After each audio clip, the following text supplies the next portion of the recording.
Welcome to episode 287 of the Ben Briggs podcast. I am Ben Briggs. It is Sunday, people. Sunday the 30th of April, 2023. Fucking hell, like April's already almost over, people. It's the last day of April. We're fucking a third of the way through the fucking year already, people. And it didn't time go quick? You don't realise that when you're a kid playing out, do you? On your bike, wasting fucking time, having fun when you're a kid, do you? Ah, dear. I need your parents fucking jabbing you with a stick. You better start doing something with your life, son. Mum, I'm 8 years old. Yeah, time goes quick, son. Get on it, or you'll miss the fucking boat. There's 8-year-olds out there in China making shoes. What the fuck can you do? Play hopscotch? Is that it? I don't know, people. I don't know. Time seems to be going quick, doesn't it? Especially this year. But there you go. Anyway, how are you doing out there? I hope you're doing all right. I hope your weekend has gone well. It is precisely 9 o'clock in the evening on Sunday.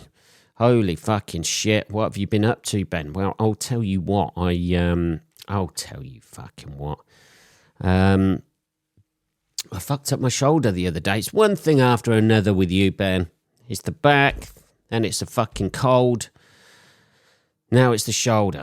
I fucked up my fucking shoulder. The left one. I have it strapped up. Even as we speak, people, I have a strap on it. Here we go. You see what I did there, people? Being a bit cheeky on a Sunday evening.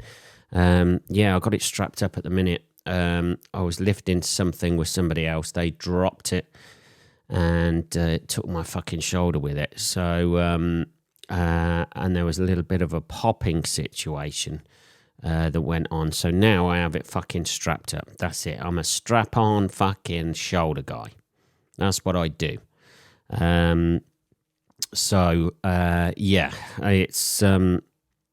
It didn't feel too bad when I initially had it fixed, manipulated back. It wasn't too bad, but I think they're giving me a shitload of fucking painkillers anyway, just to take the pain away. So the first Friday night through to Saturday night wasn't too bad because I was fucking loaded on painkillers, people. And now it's fucking, it's a little bit tight. I can't really manipulate it that much. But it does seem to be one thing after the fucking other at the minute. I must have been a cunt in a former life. Oh, yeah, maybe this life. Maybe. I would put it down to this life, really, rather than being punished for past ills in past lives. I don't know. But yeah, I fucked my back up. Then I get a stinker of a fucking cold. And just when I'm getting over that, I fuck my fucking shoulder up. So it's not horrendously bad, but it's fucking it's sore as anything. For anybody who's ever popped their shoulder, I am in complete and total empathy for anybody out there. I completely understand what it's like now. It fucking hurts, and it's not just the initial thing. I couldn't fucking raise my arm, and I thought I might have done something here. I'm not too sure. It just didn't feel right. I was getting a bit of pins and needles in the old fucking hand, and it turns out we've done what we've done. So what more can I say, people? That's it. We're having a bit of a rough patch at the minute, but there you go. Hey, onwards and upwards. Hey, this will be a meme, won't it? One day, I imagine. Hey, I remember the time when I couldn't move my fucking shoulder, and look at me now. I've got the world's greatest shoulder. I don't know. Let's have a little bit of tea. So anyway, things could be worse, couldn't they? That's it. This is the point of this podcast, is to motivate you people. Is it? I don't know. I don't know whether it has that effect on anyway. Anyway, it could be worse. Like Jerry Springer. Holy fucking shit, man. This was a big one for me. I know. This was very much a big one for me. I think it was Friday. Was it Friday? Anyway, Jerry Springer's dead. Holy fucking shit. I didn't see a massive amount being made of this, by the way. There wasn't enough made of this, which I was expecting it to be more dramatic than it was. But Jerry Springer was something I fucking very much took part in. Not within the audience or whatever, but I invested a lot of time in watching Jerry Springer. And you fucking know why, people? Because it's made me feel better about my life. That was the whole point of the Jerry Springer show. Now he's dead. He died a couple of days ago or whatever. I think it was Friday he died. This is what happens. Everybody who was on TV when you were younger starts dropping off. And that gives you like a haunting feeling that you're soon approaching the edge of the fucking cliff. That's it. They even take that away from you, don't they? That's it. I can imagine, you know, I don't know how my nan, she's 101, how she must feel when she watches TV.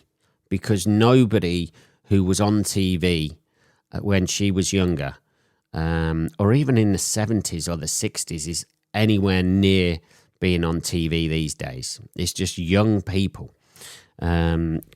compared to, you know, like, compared to her anyway. This is, you know, that's what happens, people. And it, you just, you know, you live too long when you start not recognising anybody on TV. That should be the cull, shouldn't it? That should be the thing where they come round, wheel you out of your house, and I don't know, just immediately put you in some sort of incineration device. But Jerry Springer is dead. Holy fucking shit. The reason it was groundbreaking TV, and it was groundbreaking TV. I don't give a fuck what anybody says. Nothing like those shows, how crazy, fucked up all those fucking stories were. Allegedly true. Most of them, I think there was a little bit of artistic exaggeration used within it, I think, with the storylines and things like that. But you know what those shows did? And those shows, Jerry Springer was the first one. They started showing it over here, and then you had the Jeremy Kyle show and Trisha. They're essentially all, you know, it's a show of bear baiting poor, not particularly educated people. But my God, did it make you feel better about your life, didn't they? I'm going to say it, people. I'm going to say it. It made you feel so much better about your own life. You could be sitting in a fucking shithole flat, as I was at the time of watching it, in a fucking house share. You've got one plate, one fucking mug, one knife, one fork, one spoon. That's all you've got in the world apart from your clothing, innit? And carrier bags that you take to the fucking supermarket. And you sit down, you watch the Jeremy Kyle show, you feel like a fucking king because at least you're not those fucking pricks that are on there. That's what it used to be. And that all stemmed from the Jerry Springer show, didn't it? All of those shows, Trisha, you know, Jeremy Kyle, all came about because we wanted a UK version of the Jerry Springer show. So, you know, what a legacy to lead and leave, to be honest, didn't it? I mean, yes, you know, it was horrendous. it was, essentially bear baiting poor, not particularly well-educated people in America. It did nothing, by the way. This is one of the things, the first window really into American culture for a lot of people here in the UK. And where the trope of the stupid, ridiculously uneducated American seems to come from. Very much so. I don't know where, obviously, you take the worst people in society, the poorest and the not best educated people in society from any fucking country, and they're all going to look like cunts.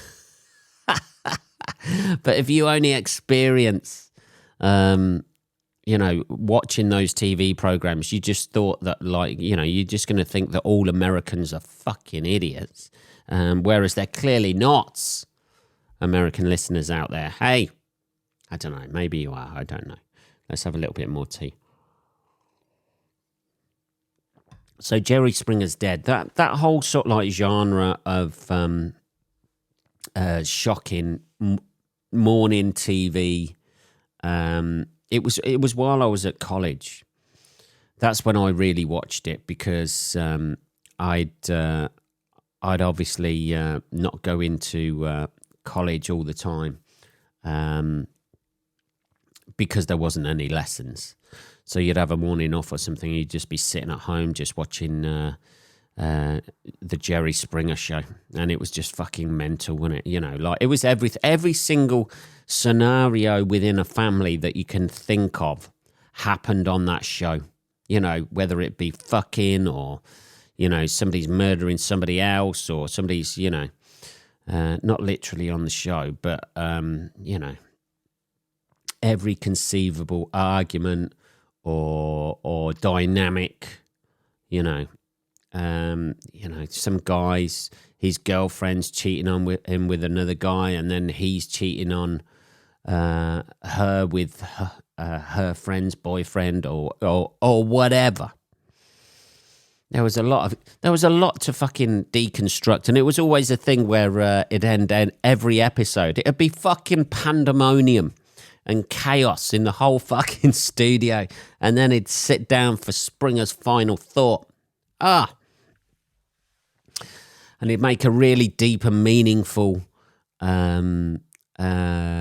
statement about what had happened on the show, and how that relates to humanity, and how we can deal with all these wider issues, and how we come to conflict resolution better. And then the next time it'll be the same shit. I swear to God, they just had to put that shit in there at the end, just to try and make it less of a fucking bear baiting show. It was just, it was fucking chaos. And then Jerry would get all sort of like reverential at the end, and do his, psychoanalysis of the show, come out with some sort of meaning behind it all. And then it was a fucking free-for-all, people being punched and going for each other. I always like the women fighting on it, because women always go for the hair. They always go for their hair. And there was, there's quite a few black people on there. The old hair had come off in the hand. That was always a good thing to see. It's always, it's always, I always find that, a very, very insulting sort of, there's losing a fight, but there's also having your weave stolen off your head as well, and thrown to the floor. I think that's a double whammy. I'd rather, if I was a woman who wore a weave, I think I'd rather get a punch in the face than actually lose that. Not that, I think possibly most black women actually wear sort of like a weave or a wig. I don't know, really. I have dated black women. I didn't ask. They didn't want to. It's not the sort of thing you ask, is it? Jesus, it's not the sort of thing you ask any woman, really, is it? Are you wearing a wig there, sweetheart? It looks a bit wiggish. Are you wearing a wig there? It's a very private thing. They will tell you. Women will tell you if they're wearing a wig. They'll tell you when you need to fucking know people. Yeah, so God bless, if he exists, Jerry Springer, and all the fun he brought into my life, the shocking moments I have witnessed on there. But yeah, I genuinely used to fucking love it. There's nothing like that anymore. They finished the Jeremy Kyle show because somebody topped themselves after looking a complete arse on the programme. I don't know if anybody's ever been... That seems to have gone quiet.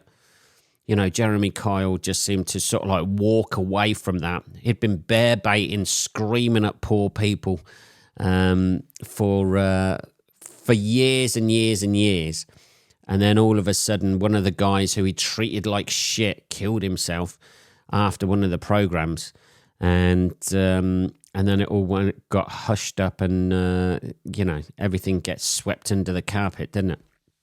Although they did obviously do a documentary about it that said how the fucking people were treated like shit, you know.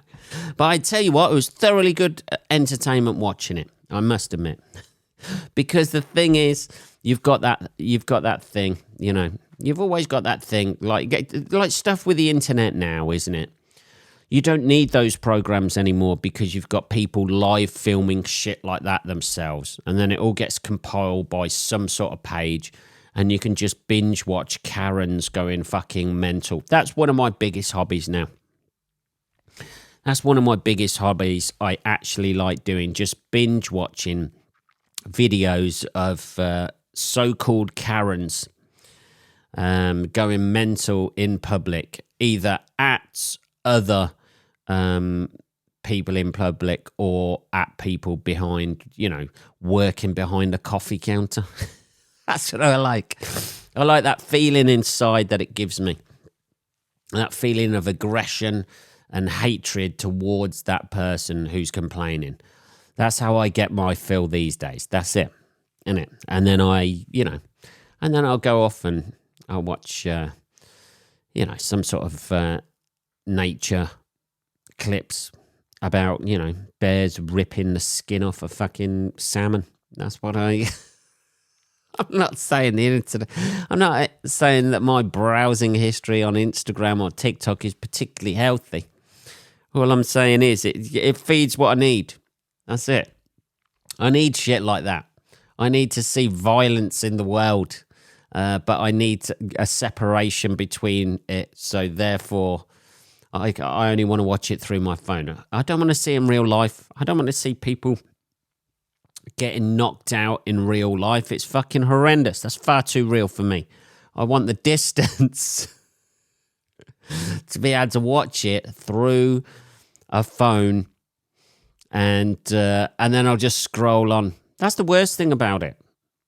If a fight or something gets boring, I'll just scroll it. Somebody's... You know, at the end of that video could be somebody having their fucking jaw broken off. The start's boring, isn't it? The start's boring, so yeah, I'm never going to see that guy have his jaw broken. On to the next video. You got to grip me straight away. That's it. I don't know. Let's have a little bit of tea. Talking about hassle. Here we go. Talking about hassle. Oh, Benny has had a little bit directed at his way for a gig stroke joke I did. Holy fucking shit. Here we go. Someone's getting cancelled. Oh, my God. Yeah, I did a gig the other day. I was informed by the promoter, who is a lovely chap, who I've been gigging for a few years. Actually, a lot of years, I think. It was pretty much since I started, I've been gigging for this promoter. So I was doing a gig and it was in an arts centre. I won't name which one. That's not relevant. I do a joke, and it mentions Auschwitz. There we go. Here we go. Which, to be fair, I have chosen the wrong top to be wearing whilst I talk about this. I've just realised. I am currently wearing a 1990 German football jersey, shirt, jersey, whatever. I'm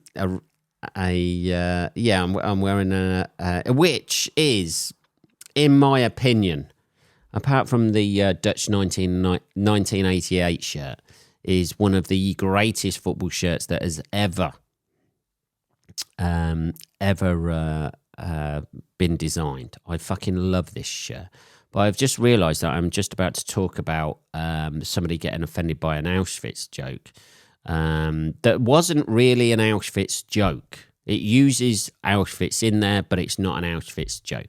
But I've just realised that I'm about to talk about this, and through no planning of my own, and just the way things have worked out with regards to my clean clothes situation, I am going to be talking about somebody being offended by a joke about Auschwitz whilst wearing the 1990 German home shirt that they wore at the World Cup. So it's too late to change now. Holy fucking shit. Anyway, that's how you fucking approach somebody trying to cancel you. Not that anyone in Germany in 1990 had anything to do with that. Holy fucking shit. This is going to be wheels within wheels here, people. Let's finish this tea and get on with it.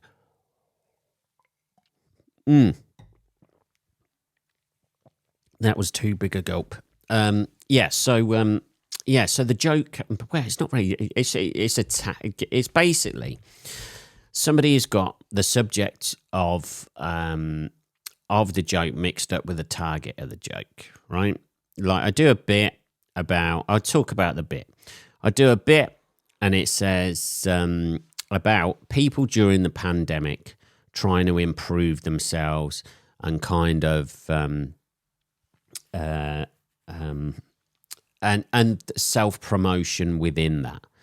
You know, like where millions of people around the world were dying, there was people like taking a picture of themselves, like how many books they've read during the pandemic, how many fucking walks they've been on, how fit they've become, what body mass index they've got now.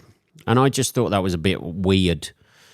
You know, when loads and loads of people were dying and people are like saying, actually, I'm living my fucking best life right now. Just stepping over corpses and shit.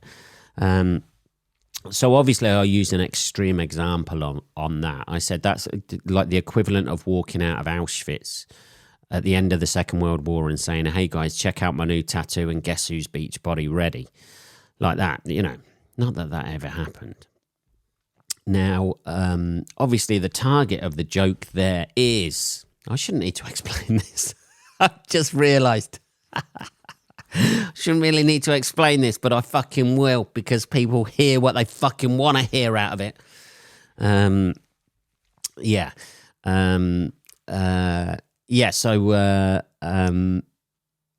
target of the joke there is obviously the people who were during the pandemic were, being self-promoting, trying to, post on social media about how great a time and how brilliant they were for improving themselves during the pandemic.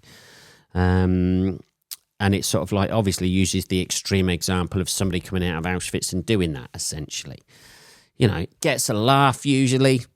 It's a little bit dark, but it gets a laugh. That's why it stays in the set and people understand that I'm not promoting Nazism. Well, usually they do. But apparently somebody at a gig took offence at this. Obviously didn't listen to the context, couldn't work out in their fucking head who the actual target of the joke was.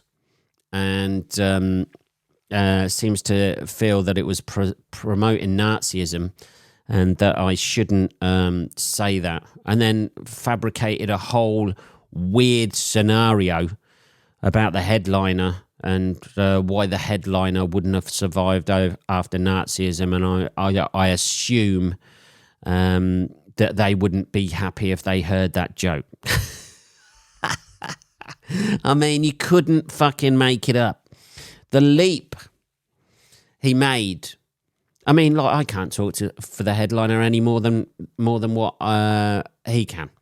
I imagine he wouldn't be at all offended by it, because he's quite a nice, reasonable guy as well, and he knows everybody's doing jokes out there. I don't know. I can't speak for him. If he is offended by it, it's a hell of a leap that he's making. But I just didn't quite understand why he felt the need to fabricate this whole entire story that wouldn't have happened. Well, I imagine if he was around in those times, then he wouldn't have got on that. Well, I imagine, yeah, but he's not, is he? You can fabricate any story or scenario that you want. It's not, doesn't mean it's true right now. People just want to, that is just totally getting offended on somebody else's behalf with a manufactured scenario. I just don't understand. Firstly, you've not understood the joke at all. Secondly, then you've gone, and got offended on behalf of somebody else by a scenario that you have manufactured yourself. I mean, you couldn't make it up. I mean, he did, but he couldn't make it up. I think people just say, I don't know why he just doesn't say, look, I heard the word Auschwitz. It reminded me of all this shit. It's not related to the joke you said, but I didn't like it anyway because it reminded me of all this other shit. Just say that. It's easier because then I can go, oh, I'm sorry it reminded you of all that other shit, but as we've just both agreed, that's not the route I took. It's really weird when people do that. So the guy's kicked up a stink with the promoter. I think he even emailed the headliner. I think he's had a word with the place that it was at as well. The only person who hasn't contacted about it is me, and I did the fucking joke. You couldn't fucking make this shit up. Now the guy who was headlining is a bit of a celebrity. So it's just, it just seems to me, and I said to the promoter that he's probably trying to angle in with the celebrity aspect of this. Not that he's going to have a go at this, the headliner or whatever, but just to try and probably smooth in a bit there with his little manufactured scenario that he's dreamed up. But it just totally blows my mind that somebody can just ignore the context of everything. I mean, if he does message me, I don't know if he is going to message me. This is the promoter said you're probably going to get a message from this guy because he's messaged me and he's messaged the headliner. So, but nothing as of yet. As of what time are we on? 9:31 on Sunday, the 30th of April 2023. There is no sign of anything coming through. So, but yeah, it's, to totally ignore everything and then just contact them instead. Just contact me. I'm easy enough to get hold of. Am I that? Surely I'm not that unforgettable that you forgot my name. I probably am. I don't know, but it's just, it's a very weird thing where somebody kicks off about something like that. Without even, I've had it before with that exactly the same thing where somebody's just shouted out, not funny. And the promoter was like, yeah, you've totally got the wrong context of the joke there. That's not the target of the joke. So yeah, people just hear a buzzword and they'll just go fucking off on that. And then the thing is, they write your own script for it. And they don't realise, for some reason, then somebody else did this years ago at a Jongleurs gig that I did. They misquoted me and then said that their recollection of it was what happened and verbatim. Little do they know that pretty much once everything's worked out on stage, there's odd nights where things change and that, but pretty much you're going to say stuff more or less word for word on stage. You know, you're going to go off on maybe little tangents or things like that. But the main crux of your stuff is pretty much going to be very much the same every night. So when people are putting in other scenarios and saying that you've said other stuff, in that case, the guy said, I said at the end of one bit, yeah, it's funny because it's true. Yeah, these bitches. Now, I have never said it's funny because it's true after anything I said. So that's obviously some lame ass out the audience who thinks that's how comedians talk. And then he added in these bitches afterwards. He was like, he made up a whole scenario about me saying that. And then the only stand-up comedy you've seen before that is Def Comedy Jam. Well, they always say, all comedians say it's funny. It's funny because it's true, and then these bitches afterwards. Yeah, so we'll see how that plays out. Anyway, I mean, if he does message me, I'll be as polite as I can, and then explain the situation. But you know for a fact, people out there, we all know for a fact out there, he can email me and then I go through and say, no, this is the target of the joke. This is the subject of the joke. They're two different things. And we all know out there. I'm calling this already if he does message me. That's not going to be enough.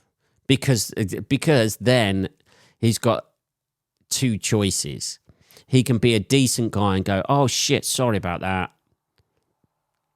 I thought the context of the joke was different, but now you've explained it. That's really good. I'm happy. He ain't going to take that approach, baby, is he? He's not going to take that approach.